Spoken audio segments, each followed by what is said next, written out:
Hey, this is Bert, and look what showed up on a Sunday. And actually, it was a Sunday when I had a bunch of guests over. So this is like a whole group of people here to unbox these two. Can everyone say hi? Hi! We've got Aragorn and a Moria Orc, and we're going to unbox them and compare them to the old school Toy Biz ones. So these are Diamond Select, and we're going to look at how they compare against the Toy Biz ones. All right, let's take a look. No Skill Customs.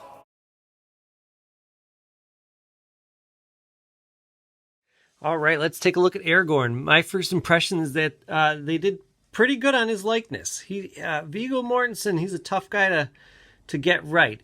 Toy Biz tried all different looks for him, and you know, some miss and some hit on pretty well. I like this. I think it's pretty good likeness. Good approach to doing the stubble beardish thing that he's got going on there. I'm also happy that the double joint is here, both in his legs and his arms. So that's a nice feature. He's got, you know, somewhat limited range of motion in his shoulders, but the double joint is nice. He could probably carry a bow better than their Legolas figure. It's really too bad that, I don't know, it seems like they've got a little learning curve going on here with these, even though, I mean, they all came out in the same year. Yeah, he's got a great range of motion. Really, really nice figure overall. I like the subtle two tones that they got going on with his coat, and then also his main outfit underneath. This kind of tunic-y thing. Some dirt and grime on his boots and his pants. Like, all in all, this is, I mean, really probably one of the best figures that Diamond Select has made so far. But I've got two problems with it. Okay? One is probably just a me problem. He's got these gauntlets on. These are Boromir's gauntlets. If you guys remember, it's kind of a subtle moment, but in Fellowship of the Ring at the end, he actually can be seen putting on Boromir's gauntlets as they're about to send him over the waterfall there. And I don't really have any scenes where he's wearing the gauntlets set up. I have Weathertop set up for him. I've got the Mines of Moria. I've got 2 Mines of Moria setups. And I have Helm's Deep. Now, Helm's Deep, he's still wearing the gauntlets, but by then he's got the chainmail armor on. So this figure, I don't actually have a place for it. So I got to figure out what I'm going to do. Maybe I might just pretend that he's not wearing the gauntlets and put him in one of my Moria scenes. Is probably what I'm thinking here. Comes with this knife. Looks pretty great. Comes with this sword that I'm told is nameless. And then he also comes with Anduril, which I probably said wrong. Forged from the shards of Narsil. That's a pretty cool feature. I don't know if you could really take this off, because it comes with its own sheath here. I don't know if you can really swap them out, but you could fit the sword in there, I'm pretty certain. Yeah, you can. So that works pretty well. And of course, he also comes with a torch, and I like the way they did it. I think it's kind of cool. You can kind of see the wood into the flame a little bit. This is great for Nazgul burning action there, I would say, on the top of Weathertop. You know, I just wish he had his jacket rather than the gauntlets on either side. But, you know, that might be just me being picky. Now, here's the other picky thing. If this is going to be Aragorn from the very end of Fellowship and through much of Two Towers, then he should also have his elven brooch and cape, and they did not give him one of those. So that's a little bit of disappointment. If you some Toy Biz figures had fabric capes. If you got like the full Fellowship, I think they came with fabric ones. That'd be a cool thing. I bet you it would fit. All I could find that I have, and I don't know how this came to be. This is like some Hobbit one that doesn't really fit very well. But yeah, this is the same problem I had with Frodo. I mean, if you watch the movie, a lot of these characters are wearing capes for much of the movies. So that's a little disappointment. The The gauntlet thing, I don't think that's that big a deal. I mean, I just don't feel like he does much while wearing these gauntlets. I guess he fights some wargs. Maybe when he goes into the realm of the dead there in Return of the King, maybe he's taken off his armor and he's back to the trench coat with the gauntlets over top. Not 100% certain about that, but I haven't done either of those scenes in my setup, so yeah. So this guy doesn't have much use as is, but I'll get over it. All right. He also comes with a piece of Sauron, and we'll look at all those pieces at the end here, because with Aragorn and the Moria Orc here, we actually complete Sauron. He came with the left leg and left arm. Oh, actually, before we move on to the Moria Orc, just a couple other things. Let's talk about his height. He's 7¼ inches tall, which is just about like 1/4 of an inch, maybe a little tiny smidge taller than the Diamond Select Legolas figures. And it's also a bit taller than most of the Toy Biz. I don't know if Toy Biz just never made him in this particular costume with the gauntlets and the trench coat. I mean, obviously here he's got the gauntlets. Yeah, I don't know if they just never made him, or if I just don't have him. Let's take a look at the Moria Orc now. Okay, all the guest reviewers have left already, but let me tell you what my son first said when he saw this figure, the Moria Orc. He said, "Dad, I need one. I need one of those. That's what I want. That's my Christmas list." And I agree. This is just a pretty awesome figure. His next comment though was, "Wait, you mean he doesn't have a shield?" Yeah, this is the Toy Biz shield right here. I was hoping to get their take on an orc shield, and they didn't include one. So that's a little bit disappointing. I always like more stuff with my stuff. So here's what he does come with. He comes with the sword and a spear. That's a halberd. And he's got this removable chainmail piece, which we'll look at in a minute. And then he's got an alternate head. And I don't know, pretty great overall. You can see, I kind of think he's based on this specific one that was in this outdoor Moria Orc scene that was cut. Kind of looks a bit like that guy, in my opinion, complete with the chainmail and stuff. Let's take a look at him with the other head. Okay, as you look at him, it really looks like the alternate head is actually exactly the same. It just literally has the helmet glued on there. They painted the eyes differently. The maskless head has greener eyes, and the one with the mask on has copperish eyes. Still pretty cool. All right, I don't know if you caught, I took off the chainmail there. All right, but I mean, the army builder qualities of this guy they're pretty much endless. I love that this little bit of chainmail. I think it goes a long way in making him look like a distinctly different character. So that's a pretty cool feature. And I might just leave him with the mask on and have this head, just be lying around, because there is that one moment, where a Moria Orc loses his head, we'll say. Now, how does he stack up against the Toy Biz figures? Well, oddly enough, he's actually smaller, which is kind of funny because all the figures thus far have been taller than the all the Diamond Select ones have been taller than the Toy Biz ones, but he is the tiniest little bit shorter. Here, let's compare with the helmetless head here. All right, so he's about 1/4 of an inch taller, or shorter, I mean, than the Toy Biz one. I would call him 5 7/8 inches, and this guy looks to be 6 1/4. So maybe he's almost 3/8 of an inch, something like that in there, shorter. But you know what? There's a whole variety of these guys, so I think he's perfect. I think he goes really well. They handled the armor a little bit differently. It's a little smoother, whereas Toy Biz had it a little bit more pitted. Okay, and I actually think this smoother stuff is more accurate. I think they still look great together though, so don't feel like I have to get rid of all my Toy Biz ones. I think they complement each other pretty well.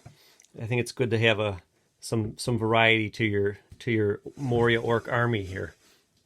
And then also the same is true if you look at this is the Moria Orc Archer, who was actually a fairly rare figure at the end of the line. The more common one, this is actually I believe the first Lord of the Rings figure I got is this Moria Orc, because he came in the 3-pack with Merry and Pippin, and I love this guy too. He stands a little shorter, but he's got these permanently crouched legs, so he would be a taller figure than the new one. So yeah, I think, I mean, look how great the three of these guys are together. I think it's makes for pretty awesome setup here. I'm really excited and happy about this guy. It would be nice if he had the shield like the original Toy Biz one did, or maybe even the bow and arrow. You can see that the handling of the sword is a bit different. It's really pretty obvious here. Same thing. It's just the Diamond Select one looks like it could actually cut something. The Toy Biz one looks pretty blunt and more of a bashing tool than a cutting tool there, but you know, they still feel right together. And I would have to say I believe the Diamond Select one is a lot more accurate. I think maybe he is like a little shorter than he should be personally. I think that the Moria Orcs stood a little taller against the humans. I can see that they're not exactly the same height as the humans, but when you put him against Legolas here, let's see, I'll get him so that their feet match. He feels just a little bit too tiny. I feel like he could be a half a head taller, and that would be about perfect. But still totally love this figure. Anytime I see him, I'm gonna. Okay, not every time I see him, but if I ever see him again, I don't know if I want to spend another $30 on him, but I'm hoping I can find him, you know, $20, $25, somewhere in there. I do wish their prices were a little bit cheaper, but yeah, I'll definitely pick him up again. I at least need one more so I can have the two alternate heads shown, and of course leave these extra heads strewn about the ground. All right, let's take a look at Sauron. All right, before I talk about the pieces that came with the Moria Orc and Aragorn here, let me talk about something I learned from Theo C, who made a mention in the comments. If you guys remember my last video, I had the whole of this cape draped around his neck, and it looked pretty awkward. But Theo C told me that there's this V-shaped piece right here, and you take that off, and you line up. If you look, I mean, there's these 3 bumps, and they're exactly the same as the 3 holes on here. Now, I didn't get directions. Maybe they're somewhere in the package, or they should have been. I did not see anything. I looked. I'm not somebody that doesn't read directions. I'll read them if I see them. But that's how it goes on there. Okay. And then that might be also why these shoulder pads are removable, so you can get the cape underneath them. I gotta say, this is a pretty awesome figure. Stands at 13 inches tall. I really love him. He's pretty great. He's really stands, holds his own against the Toy Biz one pretty well. Now, I was trying to find good reference pictures of Sauron from the movie, and there's not many. I mean, you got to figure this was a costume somebody wore. Where is like the behind the scenes photo? I saw some things, but they looked like they were cosplayers. I really think they need to make some ultimate Lord of the Rings book where they go over everybody's costumes in tremendous detail, because they did so much work on these. It really needs to be done. But anyways, I kind of think the new one, when you have them side by side, the fact that their heads are almost exactly the same size, if you look at them, makes this Toy Biz one, which I always thought was just plain awesome, makes it look actually a little bit silly now. By comparison, I just thought this guy was the best for so long. I really, when they announced a Build-A-Figure, I was like, well, they can't beat that. And I gotta say that just the proportions and everything just look really, really great on this Diamond Select one. I do have two things. The number one, each of them, as I was looking at these at the references, I found out that each of them has the cloak wrong. The cloak really comes in right here and covers up part of his chest armor, actually. It's maybe drapes over the shoulders more, but there's black fabric you can see in the close-up shots from the movie, not some cosplayer, where the black fabric comes in over here, not just on his back. So, there's that. Not the biggest deal. I gotta tell you, I had to look really hard to figure that one out. There's one other thing. You know me, I'm all about textures. Absolutely love textures. But as you look at the Diamond Select one, they kind of treated all the metal as kind of like, I don't know, it looks like splashed blobs of metal or hammered metal or something like that. And it looks really, really cool. But if you look at the film and whatever stills I could find, the Toy Biz one actually got this a little more accurately. And if you look, all that stuff, rather than just being random metal blobs, they're actually designs, right? I mean, even in here on his face, all that stuff is like design work, little swirls and twirls and stuff like that. And the Diamond Select one kind of treated it not so symmetrically and kind of just as these this hammered metal sort of look.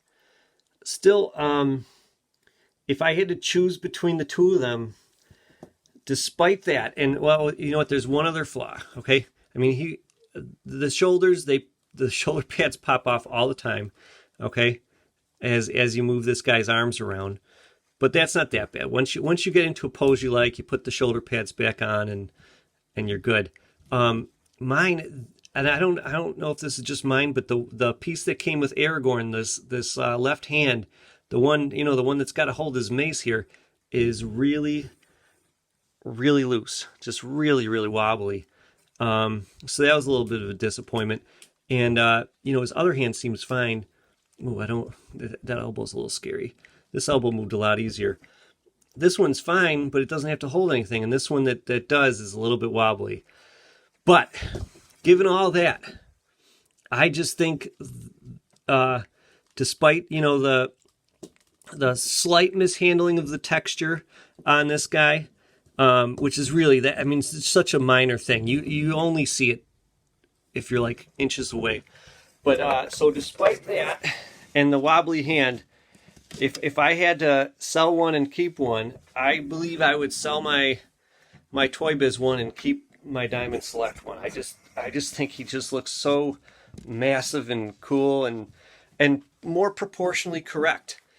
I guess when I watch the movie, I kind of feel like his head looks a little bit more like this elongated skull rather than like this sort of beak shape that they have.